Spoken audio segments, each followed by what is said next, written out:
You believe that? What do you think? Is there money hidden in your property management company? I think there is. See, I've worked with many property management companies, and we can always find the money if you know where to look for it. Now, before we get into this, let me just say, first of all, that this is not about greed. Profit is not just about squeezing every penny you can out of your owner or your tenant. That is not the purpose of this. But here's the big picture.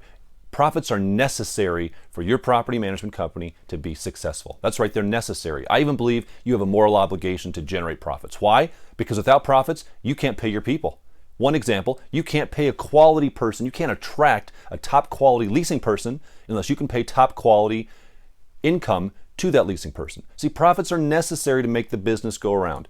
Don't fall into this idea of, well, I'll be profitable tomorrow, today I want to grow. That is a death spiral that you will find yourself in. You need to be profitable from day one, and you can be profitable. So let me show you just a couple areas that you want to focus on to find that money. Now, management fees we all get. Everybody charges management fees. But let me ask you this. What percentage of your income comes from your management fee? If you're like us many years ago, the answer to this question was 100%. That's right, 100% of our income came directly from our management fee. See, we didn't charge anything else.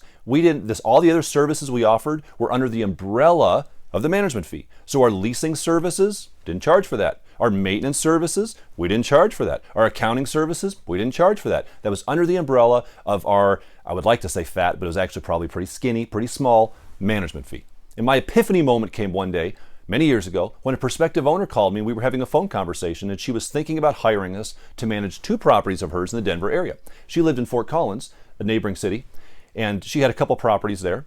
And she said, so tell me about your leasing services. And I told her everything we did for leasing. And she said, well, what is the cost for that leasing service? I said, we don't charge you anything for that. We do that for free with our management fee. Oh, great. Well, tell me about your maintenance service. I told her about our maintenance, our accounting. Well, what do you charge for those things? We don't charge anything for those things.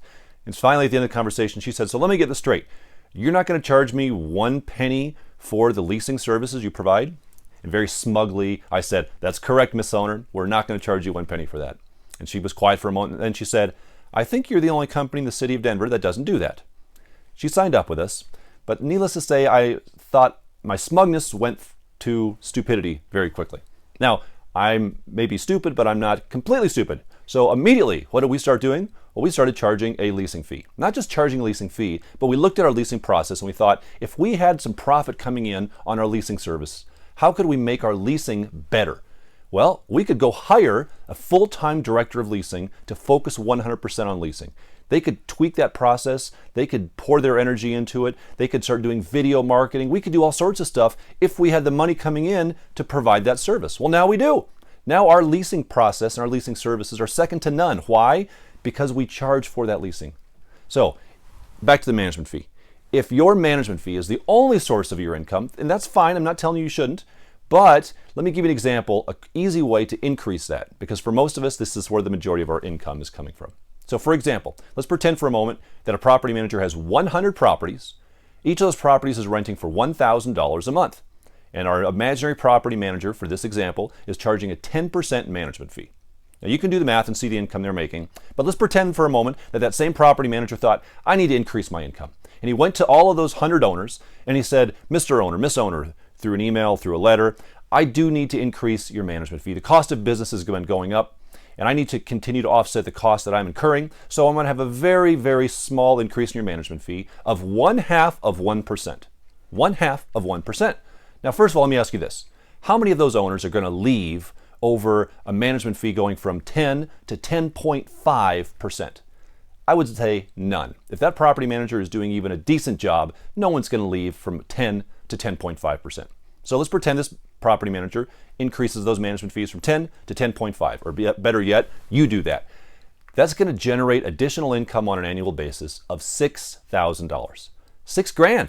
Now, that may not seem like a lot of money to you, but I'll tell you what, if you send me a check for $6,000, I will cash it. I promise you, I will do that. So focus first on your management fee. Before we look at the ancillary stuff, the other income streams, make sure your management fee is solid. Make sure you have that in place. But the concept for these other types of things is this: ancillary business services. It's not a list of fees that you're going to start ticky-tacking on to your clients. It's other services you're going to offer that are not primary business services, but they're secondary services that augment your property management services. See, other industries get this. All the other industries get this. The banking industry gets this. The restaurant industry gets this. The airline industry gets this. Even the hospitals, they get this. The real estate property management world has been slow to this game. We have to understand that if we're going to be profitable, it's going to come primarily through offering ancillary business services. So let me give you 3 of them real quickly. We talked about our management fee. Ex-tenant collections. What do you do when an ex-tenant vacates your property? Well, if you're like most companies, you put the paperwork together, you throw that file over to a collection agency, and you never see it again. Why? Why can't you do that yourself? We've brought ex-tenant collections in-house. Now we are the ones going after that ex-tenant. Now this is number one, it's a benefit to our owner. Why? Because it speeds things up. We already have the paperwork right there. We have all their information on the application. We have their emergency contact. We have their social. We have everything we need to go after them, and we already have some form of a relationship with them.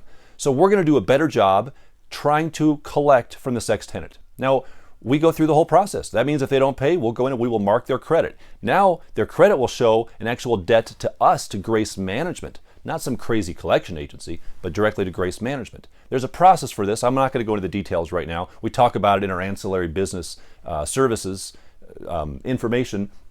But this is a great way. It benefits your owners. Now, and then we take a higher percentage, of course, of what we collect from that ex-tenant. Think about doing that. Easy to do, easy to put into place. What about this? Rent processing. You say, well, what's that? Check with your apartment industry. Your apartment industry is very good at charging for ancillary business services and providing those services. One of the things many apartment complexes do is they charge a rent processing. See, every time somebody comes into the office, if they hand you a paper check, that just costs you hard money out of your pocket to process that check, because you have to process it. You've got to endorse it. You've got to get it to the bank. Processing takes time. Therefore, you need to offset that cost. The way you offset that cost is through a rent processing fee. Now, this would be a fee that's typically charged. Check your market. If your market's not going to allow it, then you can't do it. But I bet your market will allow more things than you think. Again, I'm not going to go into detail on this, but it's something you can look into to get set up. This is the big one. The last one I'm going to talk about here, maintenance, oversight. See, maintenance is the most difficult aspect of property management, isn't it? The 3 a.m. calls we get are about what? They're about maintenance. That's the emergencies. This is what gets tenants upset. This is what we spend so much of our effort, energy, time dealing with maintenance oversight. So we have a maintenance oversight process and program, and it's very detailed and intense, and therefore we have a maintenance oversight fee for that process. Let me explain how this works, because you always want to explain these things to an owner. The other day, a prospective owner called. The conversation was going great, and they're thinking about hiring us. And then she said this, "Now, you're not one of those companies that upcharges maintenance, are you?" Now, I could have just said, yeah, we do that. That wouldn't have been so appropriate to the conversation, would it? So here's what I said. Miss Owner, that's a great question. Let me explain to you the way our maintenance process works.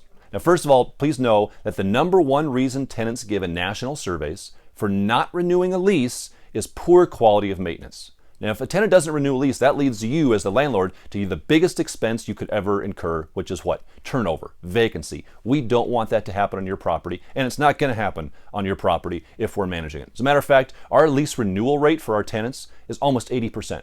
Part of the reason it's so high is because we take maintenance very seriously. So the way our maintenance process works is like this. When a tenant has a repair request, they can either go online, submit the request online 24 hours a day. They can pick up the phone, call in 24 hours a day. Now, when they call that request in, first of all, they're talking to us. They're talking to a live person. We don't outsource it to some person in another state who doesn't know what's going on. They're going to get to your property manager. Now, the benefit to you is this. Your property manager knows your property. They've seen your property. They've been in your property. So when the tenant says, my garbage disposal isn't working, your property manager is able to say something like, well, do you see the little red reset button underneath there? Press that button, see if that works. They're going to try to self-diagnose the issue as much as possible for whatever maintenance request comes in from the tenant. Now, if the problem that the tenant is experiencing is not something the tenant can self-diagnose, then we're going to send out a vendor. Now, we qualify all of our vendors on 3 criteria. Number 1, quality of work. They've got to do top quality work.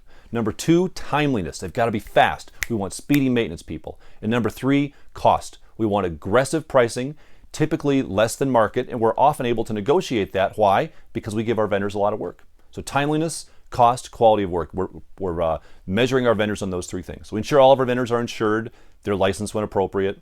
So we're going to then send out one of those vendors, get the job done. We're going to follow up with the tenant. Sometimes we're going physically back out to the property, make sure the work was taken care of in a quality manner, the vendor's going to send us the invoice. We're going to review that invoice, make sure it's accurate. We're going to process that through our accounting system. We're going to immediately get a payment out to that vendor because we want to get good relationships with them.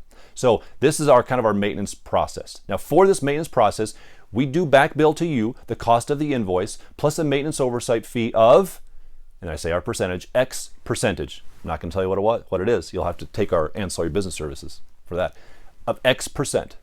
So that's how I laid it out. Now here was her response. I loved it. I must have just laid it out very well because the response was this. Oh, okay, that makes sense.